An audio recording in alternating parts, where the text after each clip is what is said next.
Welcome back to RV tailoring and aari embroidery. ಎಲ್ಲರೂ ಹೇಗಿದ್ದೀರಾ? I hope ಎಲ್ಲರೂ ಚೆನ್ನಾಗಿದ್ದೀರಾ ಅಂತ ಭಾವಿಸ್ತಾ, ಇವತ್ತು ಕ್ಲಾಸ್ 13ರಲ್ಲಿ ನಾನು ಏನನ್ನು ಹೇಳ್ಕೊಡ್ತಾ ಇದ್ದೀನಿ ಅಂದರೆ, ಈಗ ಸುಮಾರು ಒಂದು 12 ಕ್ಲಾಸ್ಗಳಲ್ಲಿ ನೀವು ಜರಿ ಥ್ರೆಡ್ಡನ್ನು ಯಾವ ರೀತಿ ಯೂಸ್ ಮಾಡ್ಕೊಂಡು ನೀವು ವರ್ಕ್ ಮಾಡೋದು ಅಂತ ಪ್ರಾಕ್ಟೀಸ್ ಮಾಡ್ತಾ ಇದ್ದೀರಾ ಅಲ್ವಾ? ಮಾಡ್ತಾ ಇದ್ದೀರಾ? ಖಂಡಿತವಾಗ್ಲೂ ಮಾಡಲೇಬೇಕು. ಮಾಡಿದ್ರಷ್ಟೇ ನಿಮಗೆ ಪ್ರಾಕ್ಟೀಸ್ ಎಷ್ಟು ಮಾಡ್ತೀರಾ ಅಷ್ಟು ಬರೋದಕ್ಕೆ ಸಾಧ್ಯ.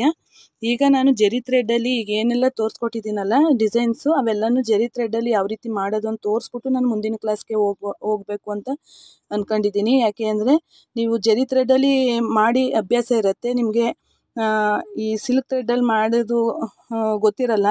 ಬಿಗಿನರ್ಸ್ಗಳಿಗೋಸ್ಕರ ಮಾತ್ರ ಹೇಳ್ತಾ ಇರೋದು. ನಿಮಗೆ ಪ್ರಾಕ್ಟೀಸ್ ಇದ್ದರೆ ಪ್ರಾಕ್ಟೀಸ್ ಇರುತ್ತೆ, ಪ್ರಾಕ್ಟೀಸ್ ಇಲ್ಲ ಅನ್ನೋರು ಇಲ್ಲಿ ನೋಡಿ 2 ಎಳೆಯಲ್ಲಿ ಈಗ ನಾನು ಏನು ಮಾಡಿದ್ದೀನಿ ಅಂದರೆ, ಇಲ್ಲಿ ನೋಡ್ತಾ ಇರ್ಬೋದು, 2 ಒಂದೇ ಕಲರ್ ದಾರಗಳನ್ನ ತಗೊಂಡು ಈ ರೀತಿ ಗಂಟನ್ನು ಹಾಕೊಂಡಿದ್ದೀನಿ. ಆದರೆ ನೀವು 2 ಒಂದೇ ಕಲರ್ ದಾರ ಇಲ್ಲ ಅನ್ನುವಂಥವ್ರು ಏನು ಮಾಡಬೇಕಾಗುತ್ತೆ, ನೀವು 2 ಎಳೆ ದಾರನ ಸುತ್ಕೋಬೇಕಾಗುತ್ತೆ. ಅದಕ್ಕೋಸ್ಕರ ನಾನು 2 ಎಳೆ ದಾರನ ತಗೊಂಡಿದ್ದೀನಿ. ನೀವು 2 ಎಳೆ ನಿಮ್ಮ ಹತ್ರ ಇಲ್ಲ, 2 ಒಂದೇ ಕಲರ್ ದಾರ ಇಲ್ಲ ಅಂದರೆ, ಈಗ ಬಿಗಿನರ್ಸ್ ಕಲಿಯೋರ ಹತ್ರ ಇರಲ್ಲ, ಅವರು ನೀವೇನು ಮಾಡ್ಬೋದು, 2 ಎಳೆಯಲ್ಲಿ ನೀವು ಬೇರೆ ಒಂದು ದಾರಕ್ಕೆ ಇಲ್ಲಾಂದರೆ ಒಂದು ಏನಕ್ಕಾದ್ರೂ ಸುತ್ತಿ ರೆಡಿ ಮಾಡಿ ಇಟ್ಕೋಬೇಕಾಗತ್ತೆ. ಈಗ ಬನ್ನಿ, ಈಗ ನಾನು ಇದರಲ್ಲಿ ಜರಿ ಥ್ರೆಡ್ಡಲ್ಲಿ ಸಿಲ್ಕ್ ಥ್ರೆಡ್ಡಲ್ಲಿ ಯಾವ ರೀತಿ ಚೈನ್ ಸ್ಟಿಚ್ ಹಾಕೋದು ಮತ್ತು ಸುಮಾರು ಏನೆಲ್ಲ ಡಿಸೈನೆಲ್ಲ, ಇದು ಸರ್ಕಲ್ ಡಿಸೈನು ಮತ್ತು ಕುಂದನ್ ಡಿಸೈನು, ಬಳ್ಳಿ ರೀತಿ ಡಿಸೈನು, ಜೊತೆಗೆ ಸ್ಕ್ವೇರ್ ನೆಕ್ಕು ಬಾಕ್ಸ್ ಥರದ ಡಿಸೈನ್ ತೋರಿಸಿದ್ನಲ್ಲ, ಅದೆಲ್ಲನೂ ಈ ವಿಡಿಯೋದಲ್ಲಿ ನಾನು ತೋರಿಸ್ಕೊಡ್ತೀನಿ ನೋಡಿ. ಗಂಟಾಗಿ ಇಟ್ಕೊಂಡಿದ್ದೀನಿ. ಈಗ ಒಳಗಡೆಯಿಂದ ದಾರನ ಈಚೆ ತಗೊಂಡು ಈ ರೀತಿ 2 ಸಿಲ್ಕ್ ಥ್ರೆಡ್ಡಲ್ಲಿ ಸ್ವಲ್ಪ ಹಿಂಸೆ ಆಗುತ್ತೆ, ಪ್ರಾಕ್ಟೀಸ್ ಮಾಡಿ ನೋಡಿ. ಈಗ ಕಾಣಿಸ್ತಾ ಇರ್ಬೋದು ನಿಮಗೆ, ಝೂಮ್ ಮಾಡಿ ತೋರಿಸ್ತಾ ಇದ್ದೀನಿ. ಈ ರೀತಿ 2 ಎಳೆಯನ್ನು ದಾರನ ತೆಗೆದುಕೊಂಡು ಈಗ ನಾವು ಸಿಲ್ಕ್ ಥ್ರೆಡ್ಡಲ್ಲಿ ಚೈನ್ ಸ್ಟಿಚ್ಚನ್ನು ಹಾಕ್ತಾ ಇರುವಂಥದ್ದು ನೋಡಿ. ಕೆಳಗಡೆ ಸೂಜಿ ಹಾಕಬೇಕು, ದಾರನ ಒಳಗಡೆಯಿಂದ ಎಳ್ಕೊಂಡು ರೊಟೇಟ್ ಮಾಡಿ ಸ್ವಲ್ಪ ಎಳೆದು ಸ್ಟಾರ್ಟಿಂಗ್ ಸ್ವಲ್ಪ ದೊಡ್ಡ ಚೈನ್ ಸ್ಟಿಚ್ಚನ್ನೇ ಹಾಕಿ ನೀವು. ನಂತರ ಪ್ರಾಕ್ಟೀಸ್ ಮಾಡ್ತಾ ನಿಮಗೆ ಚಿಕ್ಕದಾಗಿ ಆಟೋಮೆಟಿಕ್ಕಾಗಿ ಬರುತ್ತೆ, ಏನು ತೊಂದರೆ ಇಲ್ಲ ನೋಡಿ. ಈ ರೀತಿ ಚೈನ್ ಸ್ಟಿಚ್ಚನ್ನು ನೀಟಾಗಿ ಹಾಕಬೇಕು. ಕಾಣಿಸ್ತಾ ಇದೆಯಾ ನೋಡಿ? ತುಂಬಾ ಚೆನ್ನಾಗಿ ಕಾಣಿಸ್ತಾ ಇದೆ ಅಂತ ನಿಧಾನವಾಗಿ ಹೇಳ್ಕೊಡ್ತಾ ಇದ್ದೀನಿ ನಾನು. ನೋಡಿದ್ರಲ್ಲ, ಈ ರೀತಿ ಚೈನ್ ಸ್ಟಿಚ್ಚನ್ನು ಹಾಕೊಂಡು ಈಗ ಇದಕ್ಕೆ ಲಾಕ್ ಮಾಡಬೇಕು. ಲಾಕನ್ನು ನಾನು ಈಗಾಗಲೇ ಲಾಕ್ ಮಾಡೋದು ಯಾವ ರೀತಿ ಅಂತ ನಿಮಗೆ ತೋರಿಸ್ಕೊಟ್ಟಿದ್ದೀನಿ. ನೋಡಿದ್ರಲ್ಲ, ಚೈನ್ ಸ್ಟಿಚ್ ಆಯಿತು. ಈಗ ನಾನು ನಿಮಗೆ ಈಗ ಬಳ್ಳಿ ರೀತಿ ಮಾಡೋದನ್ನು ಹೇಳ್ಕೊಟ್ಟಿದ್ದೆ ನೋಡಿ, ಅದನ್ನು ತೋರಿಸ್ಕೊಡ್ತೀನಿ. ಈಗ ನೋಡಿ, ದಾರನ ಎಳ್ಕೋಬೇಕಾಗತ್ತೆ. ಆ್ಯಸ್ ಇಟ್ ಈಸ್ ಗಂಟು ಹಾಕಬೇಕು. ಗಂಟು ಹಾಕೊಂಡು ನೋಡಿ, ನಾನು ಇದಕ್ಕೇನು ಮಾರ್ಕನ್ನು ಮಾಡಿಲ್ಲ, ಆದ್ರೂ ನಾನು ಮಾಡಿ ತೋರಿಸ್ತೀನಿ ನೋಡಿ.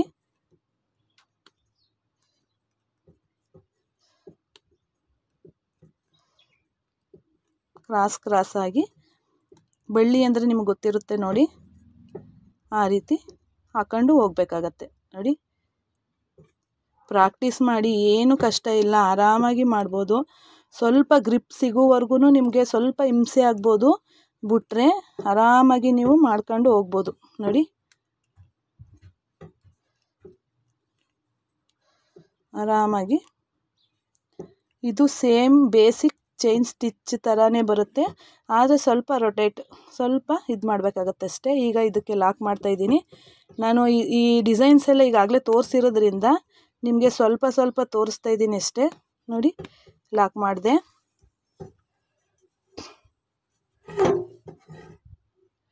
ಇದು ಲಾಕ್ ಆಗಿದೆ.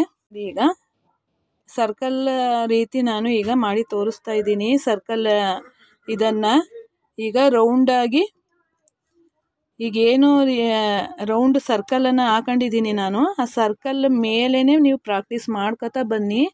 ತುಂಬಾ ಈಸಿಯಾಗಿ ನಿಮಗೆ ಗ್ರಿಪ್ ಅನ್ನೋದು ಸಿಗತ್ತೆ ನೋಡಿ. ಮುಂದೆ ಇರಬೇಕು ಯಾವಾಗಲೂ. ನಾನು ಹೇಳಿರುವ ಹಾಗೆ ಗ್ರಿಪ್ಪು ನಿಮಗೆ ಸಿಗಬೇಕು ಅಂದರೆ ಅದೇನು ತುದಿ ಇದೆ ಅದು ನಮ್ಮ ಮುಂಭಾಗಕ್ಕೆ ಇರಬೇಕಾಗತ್ತೆ ನೋಡಿ. ಯಾವುದೇ ಇದು ಮಾಡಿ ಅಲ್ಲೇ ಅದೇ ರೀತಿ ರೊಟೇಟನ್ನು ನೀವು ಮಾಡ್ಕೊತಾ ಇರಬೇಕು. ಕಾಣಿಸ್ತಾ ಇದೆಯಾ? ಈ ರೀತಿ ರೊಟೇಟ್ ಮಾಡ್ಕೊಂಡು ನೋಡಿ,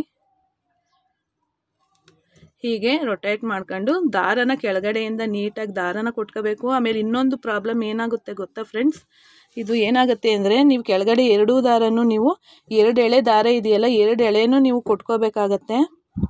ಇಲ್ಲಾಂದ್ರೆ ಅದೇನಾಗತ್ತೆ ಅಂದರೆ ಒಂದೆಳೆ ಬಂದು ಒಂದೆಳೆ ಅಲ್ಲೇ ಹೋಲ್ಡ್ ಆಗಿಬಿಡುತ್ತೆ. ಆಗೇನಾಗುತ್ತೆ ನಿಮಗೆ ಇಷ್ಟು ನೀಟಾಗಿ ಸ್ಟಿಚ್ ಬರಲ್ಲ. ಮತ್ತು ಒಂದೇ ಎಳೆ ಆಗಿರೋದ್ರಿಂದ ಅದು ಬೇಗ ಕಿತ್ತೋಗು. ನಾವು ಈಗ ದಾರದಲ್ಲಿ ಎಳ್ಕೊತಾ ಇರ್ತೀವಿ ನೋಡಿ, ಕಾಣಿಸ್ತಾ ಇದೆಯಾ?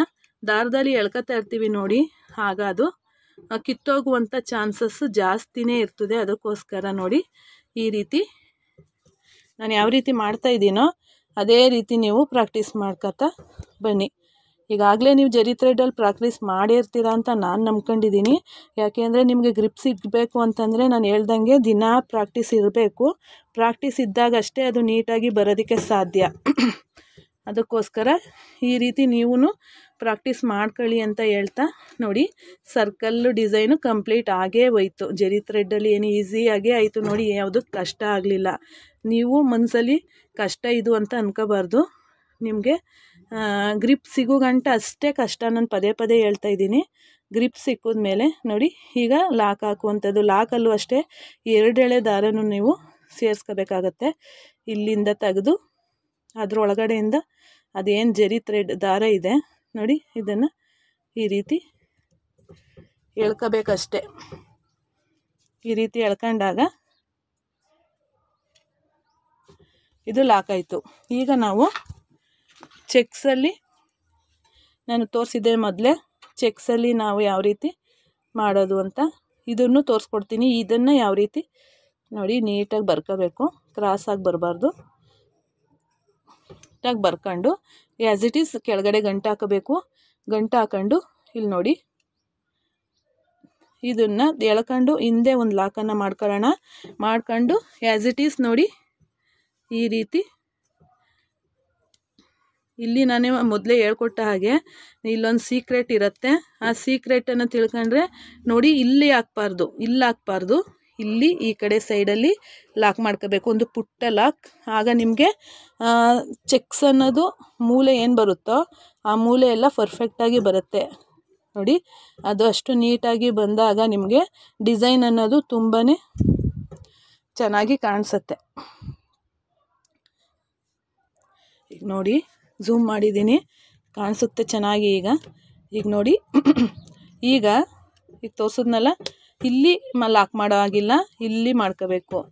ಆಪೋಸಿಟ್ ಸೈಡಲ್ಲಿ ಲಾಕ್ ಮಾಡ್ಕೊಳ್ಳಿ, ಆಗ ನಿಮಗೆ ನೀಟಾಗಿ ಬರುತ್ತೆ ನೋಡಿ. ಈಗ ಇಲ್ಲಿಗೆ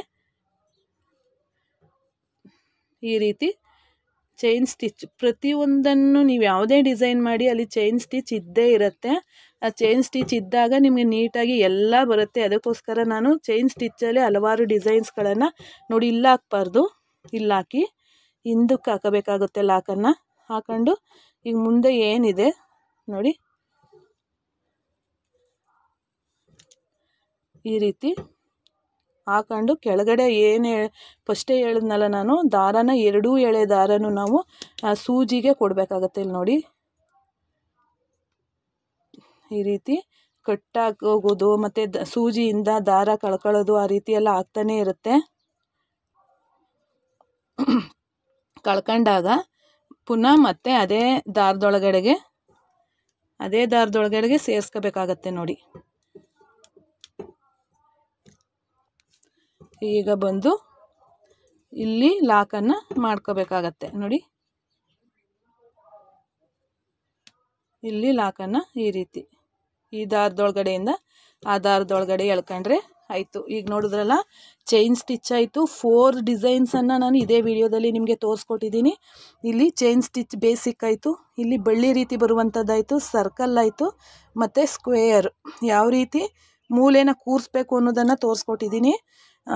ಈ ವಿಡಿಯೋ ನೋಡಿ ನಿಮ್ಗೆ ಏನು ಅನ್ನಿಸ್ತು ಅಂತ ಕಮೆಂಟಲ್ಲಿ ತಿಳಿಸಿ. ಇನ್ನೂ ಡಿಸೈನ್ಸ್ ಎಲ್ಲ ನಾನು ಈಗ ಸಿಲ್ಕ್ ಥ್ರೆಡ್ಡಲ್ಲೇ ತೋರಿಸ್ಕೊಡ್ತೀನಿ. ನಿಮಗೆ ಪ್ರಾಕ್ಟೀಸ್ಗೆ ತುಂಬ ಹೆಲ್ಪ್ ಆಗುತ್ತೆ ಅಂತ ಹೇಳ್ತಾ, ಮಿಸ್ ಮಾಡಿದಂತೆ ಒಂದು ಕ್ಲಾಸನ್ನು ಮಿಸ್ ಮಾಡಬೇಡಿ. ಮಿಸ್ ಮಾಡಿದ್ರೆ ನಿಮಗೆ ಲಾಸು. ಒಂದು ನೋಡಿ ಇನ್ನೊಂದು ನೋಡಿದ್ರೆ ನಿಮ್ಗೆ ಏನೂ ಅರ್ಥ ಆಗೋಲ್ಲ. ಫುಲ್ ಬೇಸಿಕ್ ನೀಟಾಗಿ ತಿಳ್ಕೊಂಬಿಟ್ರೆ ಬ್ರೈಡಲ್ ಡಿಸೈನ್ ಆದರೂ ಮಾಡ್ಬೋದು. ನಾನು ಮಧ್ಯೆ ಆರಿ ವರ್ಕ್ ಮಾಡುವಂಥ ಬ್ಲೌಸ್ಗಳು ಮಾಡ್ತೀನಲ್ಲ, ಅದ್ರ ಡಿಸೈನ್ಸ್ ವೀಡಿಯೋಸು ಮತ್ತು ಸ್ಟಿಚಿಂಗ್ ವೀಡಿಯೋಸು ಅವೆಲ್ಲ ಹಾಕ್ತೀನಿ, ಯಾವ ರೀತಿ ಕಟಿಂಗ್ ಮಾಡೋದು ಅಂತೆಲ್ಲ. ಈ ಕ್ಲಾಸ್ ಒಳಗೆ ಮಧ್ಯದಲ್ಲಿ ಅದನ್ನು ನೋಡಿ.